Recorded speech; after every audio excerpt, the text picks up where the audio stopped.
Bien, si quiere, a ver, permítame.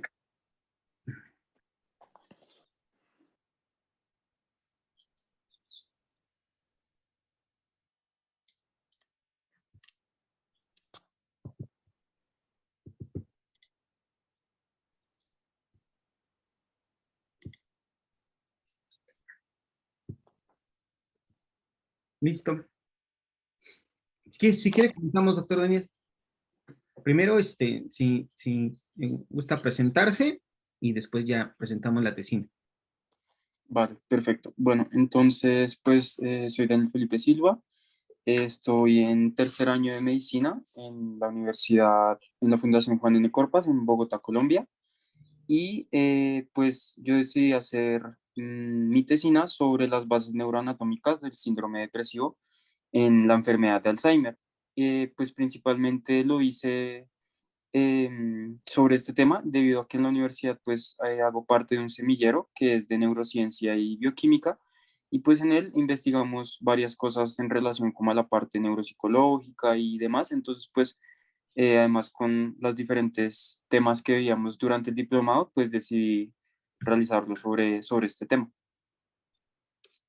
Entonces, pues bueno, para empezar me gustaría como citar una parte del libro de poesías de Jorge Luis Borges, cuando en el Elogio de la Sombra, cuando él dice, pues somos nuestra memoria, somos ese quimérico museo de formas inconstantes, ese montón de espejos rotos, pues a manera de introducción en referente pues a la parte de la memoria. Y pues para empezar, pues el caso clínico, la verdad es un caso que me encontré el semestre pasado que hicimos una salida de campo de una asignatura de la universidad de epidemiología a un municipio, a un pueblo aquí cercano a la ciudad donde habitamos. Y pues se trataba de un paciente masculino de 60 años aproximadamente, pues visitamos un albergue o un ancianato, no sé cómo lo conozcan ustedes en otros países. Entonces, pues ustedes saben que muchos lugares así, pues, y en especial en Latinoamérica, pues tienden a estar en un estado pues de abandono y de pues alta vulnerabilidad económica y demás. Y pues en este caso específico, el paciente, la verdad, no tenía un registro como tal de nacimiento, sino pues lo único que pudimos conseguir fue por el personal de enfermería y demás que auxiliaba el lugar.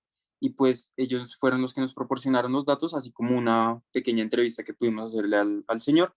Y pues encontramos que nos dijeron las enfermeras que él había sido diagnosticado hace aproximadamente 4 o 5 años con la enfermedad de Alzheimer, y pues ellas siempre nos referían que él era muy alejado, él era muy alejado en relación con los demás habitantes del albergue, y pues a veces presentaba como ligeros ataques de agresividad, y pues tenía poca interacción con los demás habitantes, como les dije.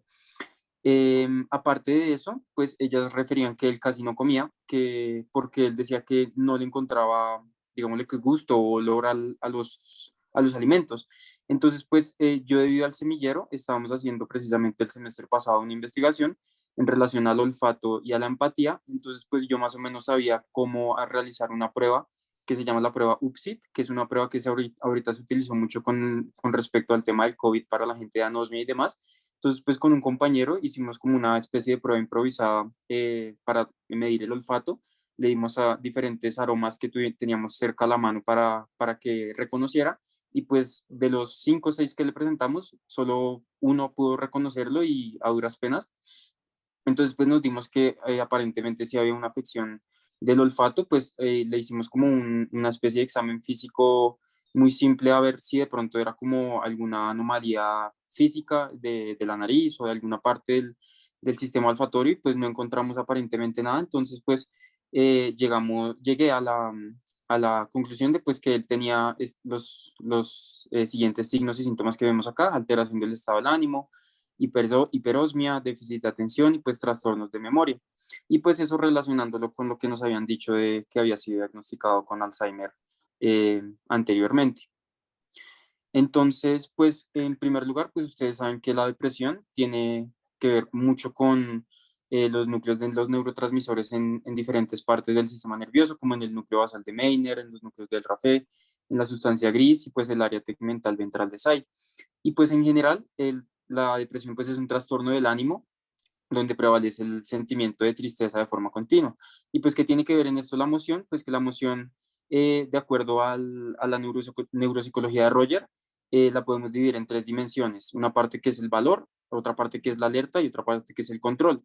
Y lo podemos relacionar a su vez como una parte neuroanatómica en cuanto que al valor de la emoción, siendo como si es agradable o negativo, pues lo podemos relacionar con zonas como la amígdala, con sus aferencias sensitivas como la corteza olfatoria y demás partes corticales. La parte de la alerta, como esa parte si es de calma o tensión, esa emoción, pues la podemos relacionar a los núcleos dopaminérgicos, serotoninérgicos y noradrenérgicos. Y el control, pues lo podemos relacionar, digamos, la parte de los cuerpos alveolares y el área tegmental ventral, y pues ya veremos por qué más adelante. La enfermedad de Alzheimer, pues como todos ustedes saben, es una pérdida y una degeneración de las células neuronales que implica pues las conexiones sinápticas en la función cognitiva y lo que viene asociado a la memoria. Aquí podemos ver, no es una imagen del paciente obviamente, sino pues la puse para ejemplificar, de una resonancia magnética con contraste FLAIR. Como podemos ver al lado izquierdo, una resonancia pues en teoría normal, y a la derecha cómo se vería afectado en la parte roja y verde, pues tenemos la parte del hipocampo y de, y de la corteza entorrinal, y podemos ver cómo hay una afección de la densidad debido pues a la patología que presenta la enfermedad. Entonces, pues la relación neuroanatómica que yo relacioné en la tesina, pues fue con el hipocampo, el fornix, el área septal y otras áreas que les voy a describir rápidamente. Entonces, ¿cómo podemos o cómo yo llegué como a esa relación entre depresión, olfato y enfermedad de Alzheimer? Pues nosotros sabemos que como veíamos en el diploma y como nos explicó muchas veces el doctor Julio, el universo pues está lleno de estímulos y nuestro cerebro o nuestros sentidos son como la puerta para nosotros permitir entrar todos estos diferentes estímulos y asociarlos y de una manera pues normal responder a ellos con nuestra conducta. Y pues aunque tenemos diferentes estímulos, el tacto, la visión, el olfato, etcétera, pues encontré que en este caso y en el del paciente y en demás investigaciones que realicé, el olfato es muy importante debido a que nosotros siempre tendremos y etimológicamente siempre tendremos a relacionarlo a una emoción. Digamos, es muy simple decir si yo muestro esta taza, no sé, para todos va a ser una taza de café, pero es diferente si yo le digo digamos, al doctor Julio, doctor, huela esta taza, él tal vez diga, huele a café, me agrada el olor, y digamos, yo digo, no, a mí también me huele a café, pero a mí no me gusta el olor. Entonces, desde un principio tendemos a relacionar este sentido a una parte emocional muy profunda pues en nuestro cerebro. Entonces, pues en relación a las bases neuroanatómicas, pues primero mencionar el rinencéfalo, pues obviamente todos conocemos como vimos en el diplomado sus diferentes partes, en las capas del nervio olfatorio, la capa granulosa, mitral y demás, cómo es su trayecto a través de la lámina cribosa, de los bulbos olfatorios, cómo hay una interconexión con la comisura blanca y pues como habíamos visto, cómo son las diferentes conexiones de allí a la ínsula, al limen insular, por la estría olfatoria lateral y por la estría olfatoria medial, al área 34 y 28 de Brodmann, y pues al área septal también, y por medio de la estría olfatoria medial. Entonces, pues, esta primera parte, como en relación a la parte del sistema olfatorio del rinencéfalo, pues por su importante conexión con el tálamo, con el hipocampo y demás. Ya como tal el hipocampo y el fornix, pues nosotros vimos también diplomado el circuito de Papez, obviamente sabemos que pues del parahipocampo por la vía alveolar y perforante va al hipocampo, después pues por el fornix al cuerpo mamilar, luego por el tracto mamilotalámico de Vic de Asir a los núcleos talámicos anterior y lateral dorsal, y por el pedúnculo talámico superior pues al giro del cíngulo. Y pues ahí se completa el circuito y pues ahí tendríamos como esa parte anatómica de la función de la memoria. Importante pues que me pareció recalcar que se han encontrado en diferentes estudios que la corteza olfatoria tiene como un potencial postsináptico excitatorio que indica como una actividad de tipo subumbral al respuesta a un estímulo olfatorio. O sea, no es un estímulo directo, sino más bien como un estímulo condicional en función de la memoria y el aprendizaje. Entonces, pues eso es otra como herramienta que nos ayuda más a relacionar esta parte de la memoria con el olfato. La amígdala y el área septal, pues también la puse pues para mencionar su importancia anatómica en cuanto pues a la orientación de acontecimientos nuevos, la conducta emocional, el enlace pues de como de la percepción gesticular facial de las personas y cómo se reintegra todo ese conocimiento para adjudicarle un contenido pues socioemocional dependiendo de la situación. Y importante, pues que me parece destacar que pues siempre hay como un circuito neuronal, digámoslo, recíproco entre entre las regiones del área septal, de amígdala, hipotálamo, que pues me da como esa interconectividad que me está permitiendo aferencia y eferencia para pues, responder precisamente frente a los estímulos que se tienen alrededor. En cuanto al cuerpo avenular, pues entonces la vénula, nosotros, como lo describen en el libro de Afifi, la vénula pues viene del latín avena, que significa correa o correa pequeña, porque se creía antes que, digamos, los neuroanatomistas pensaban que la glándula pineal era como la fuente del alma en el sistema nervioso y que la vénula, como estaba encima, entonces pues era como las correas que cabalgaban esa parte, entonces por eso le pusieron ese nombre y se ha encontrado que tiene un valor muy importante en la parte de la depresión, porque como sabemos, el fascículo retroflexo de Meissner y su relación con el área tegmental ventral, que es pues un núcleo dopaminérgico del sistema nervioso, tiene una función en este diagrama que les voy a explicar aquí rápidamente. A la izquierda podemos ver, digamos, una persona en busca de un estímulo gratificante. En ese escenario, el área tegmental ventral se activa y digamos que dispara un umbral de dopamina. Entonces, pues el estímulo gratificante, entonces pues se da y pues la persona tiene como una señal de aprendizaje con la dopamina de cómo están las cosas al entorno y pues genera una expectativa a futuras recompensas, esperando volver a encontrarla pues cuando se encuentre con esa recompensa. Y en el otro escenario, digamos que la persona vuelve esperando encontrar esa recompensa, pero no la encuentra, entonces algo diferente pasa. El cuerpo avenular envía señales excitatorias al área tegmental rostromedial, que a su vez envía señales inhibitorias a la ventromedial. Entonces no se dispara la dopamina y al final pues se termina dando algo que se llama el error de predicción de recompensa. Entonces, ¿esto en qué termina? Que digamos en el caso de la depresión, hay una alta sensibilidad celular en esa región lateral del cuerpo de la vénula que puede llevar como a una señalización sobreestimulada en cuanto a esta excepción o cuanto a este fallo. Entonces, digámoslo como en palabras simples, es como, no sé si todos recuerdan al personaje de Igor de Winnie the Pooh, es como decir, el cuerpo de la vénula vendría siendo como ese pesimista vocal en sintonía con cualquier posibilidad de desgracia, como todos recuerdan a ese personaje de Winnie the Pooh. Entonces, pues ese sería como el papel aquí.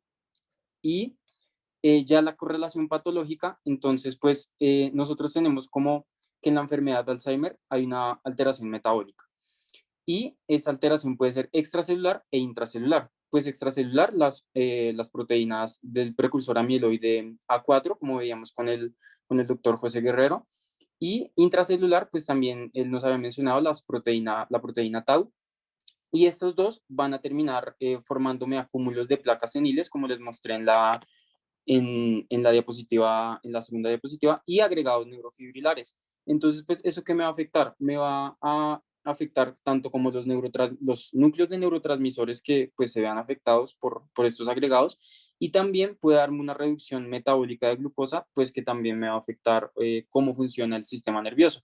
Y a la larga, pues esa densidad sináptica en especial se ha encontrado en la enfermedad de Alzheimer que afecta lo que es el hipocampo y la amígdala y más específicamente esa conexión que les mencioné anteriormente entre reciprocidad entre el cuerpo amónico 1 y el subículo con la corteza entorrinal. Entonces, pues, como vimos en el circuito de papés, pues si esa parte se está afectando, bien sea desde su aferencia o eferencia, pues ya va a haber una interrupción en lo que es la función de la memoria y demás.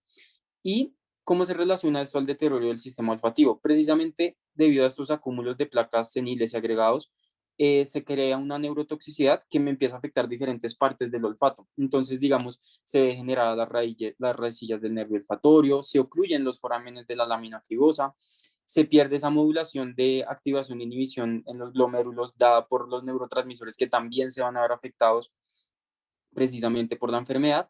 Se interrumpen las vías amigdalofugales. En fin, toda la parte del sistema olfatorio se empieza a degenerar.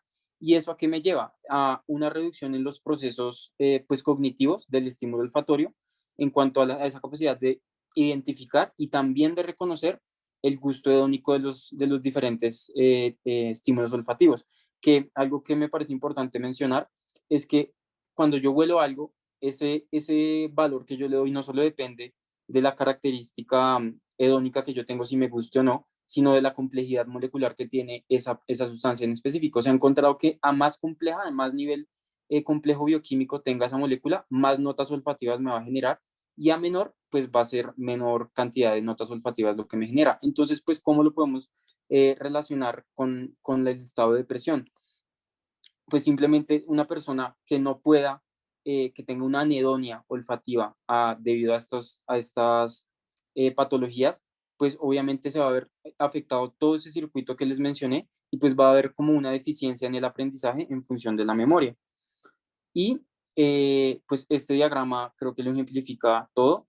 Vemos cómo hay una interconectividad en todos los núcleos septales, hipotalámicos, hacia los núcleos corticomediales y al mismo tiempo está recibiendo aferencias de los núcleos vasolaterales que reciben toda la información de las cortezas de asociación, entorrinal, insular. Entonces, pues este diagrama como que resume todo esto de las bases neuroanatómicas de este síndrome en relación con la enfermedad de Alzheimer. Podemos ver cómo hay una reciprocidad entre cada parte.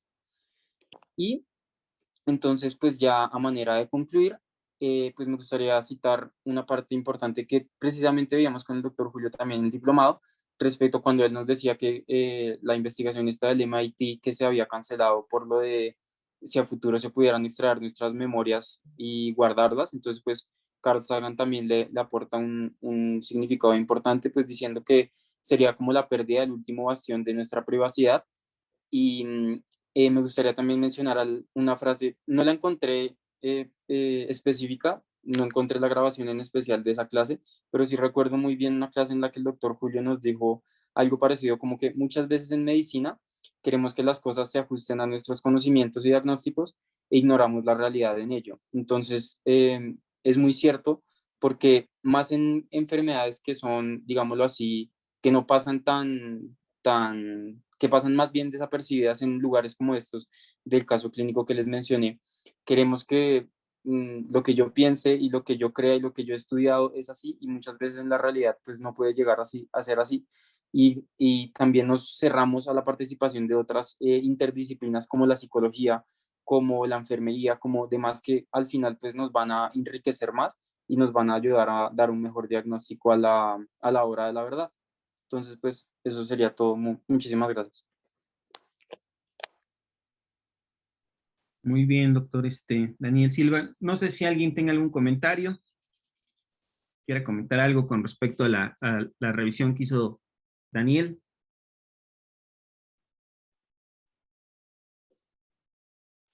A lo mejor ahí generalmente en relación con la enfermedad de Alzheimer y otras demencias y el olfato, supongamos algo que hemos comentado en algunas otras sesiones, es la correlación que hay entre el olfato y el deterioro de otras partes del cerebro, ¿no? En la población neuronal, supongamos del hipocampo o de la corteza de la encrucijada temporoparietal.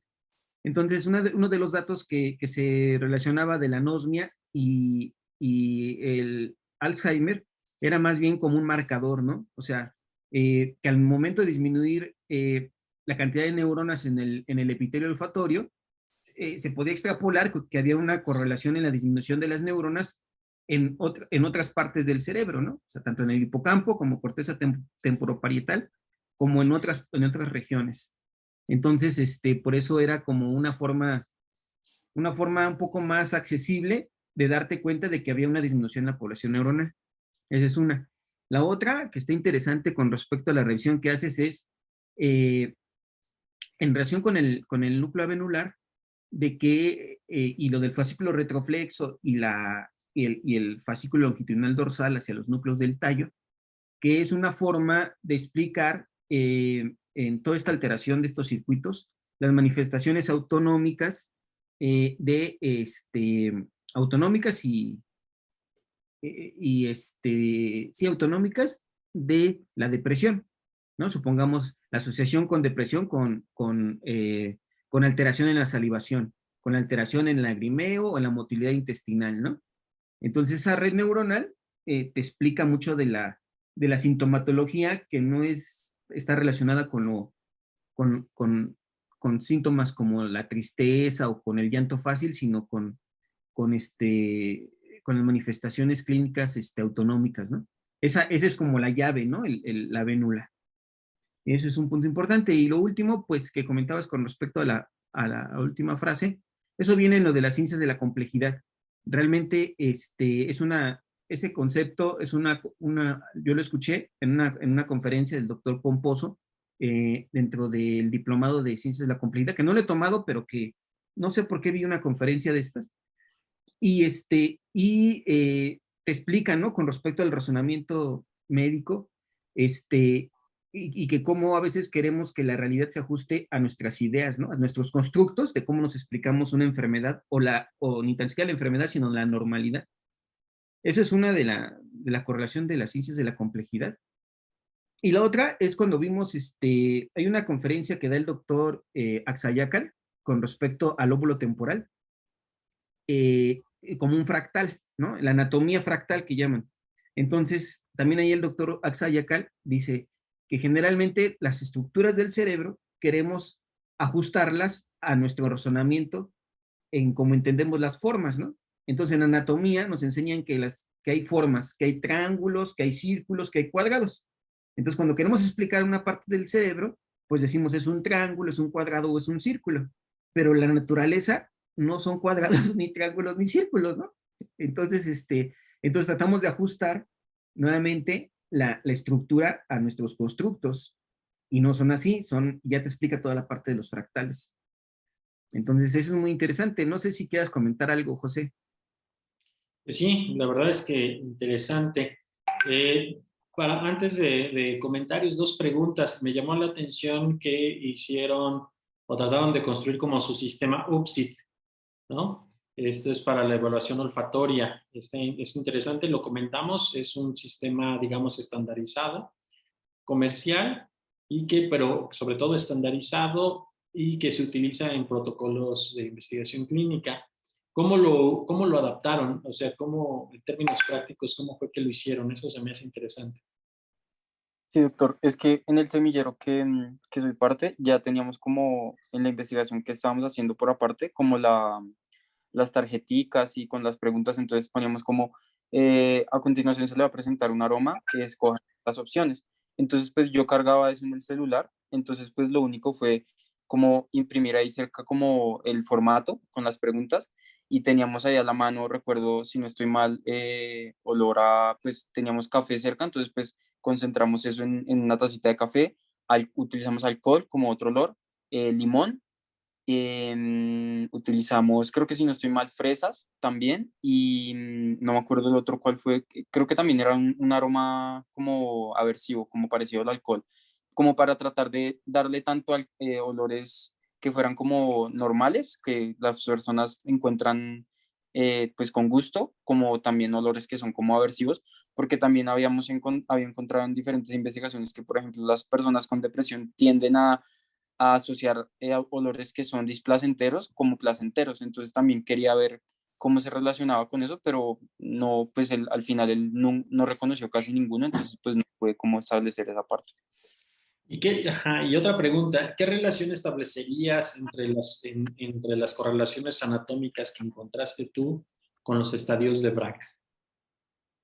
Los estadios de Braak, Ajá. no sé la verdad cuáles Ah, son los... perdón, entonces, lo que pasa es que una de las cosas que tú estás describiendo es precisamente los estadios de Bragg en el contexto de enfermedades neurodegenerativas. Los estadios de Bragg es cómo va progresando el mecanismo fisiopatológico, ¿no? Con respecto al tiempo y, por ejemplo, donde las estructuras afectadas de manera inicial, por ejemplo, en enfermedad de Alzheimer o enfermedad de Parkinson, tiene que ver con estas estructuras del rinencéfalo, ¿no? Algunas estructuras de tallo, que tienen que ver con el desarrollo de las alteraciones olfatorias. Posteriormente se van extendiendo, ¿sí?, a algunas otras estructuras y, por ejemplo, también dan esta manifestación de la depresión, ¿no? Por ejemplo, también en Parkinson, la depresión es parte de es un síntoma propio de la misma enfermedad, ¿no? Aunque les digo a los pacientes, aunque ustedes estén bien económicamente, bien con sus familias, bien en todo aspecto de su vida, puede llegar a haber depresión.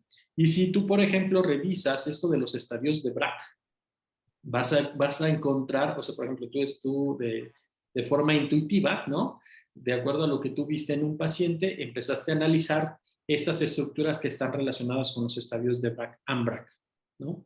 De cómo va progresando el mecanismo fisiopatológico, dónde empiezan, por ejemplo, los ovillos neurofibrilares y las placas neuríticas y cómo se va extendiendo a nivel de todo el cerebro.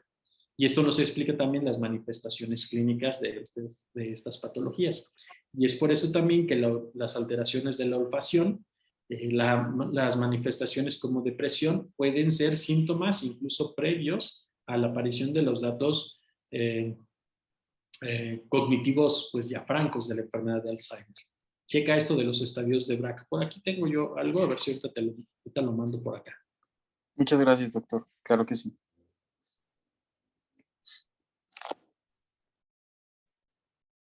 Bien. Muy bien, Daniel. Felicidades por... Sí, muy interesante, muy bueno. Y sobre todo la parte de que sale de un paciente, ¿no? Y se hace esta correlación clínica. También te felicito. Muchas gracias, doctores.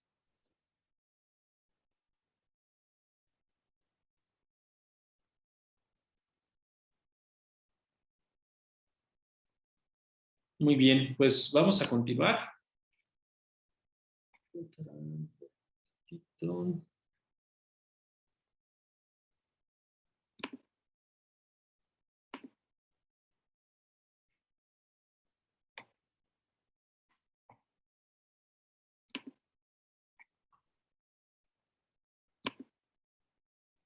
Ahí está ya, ¿no?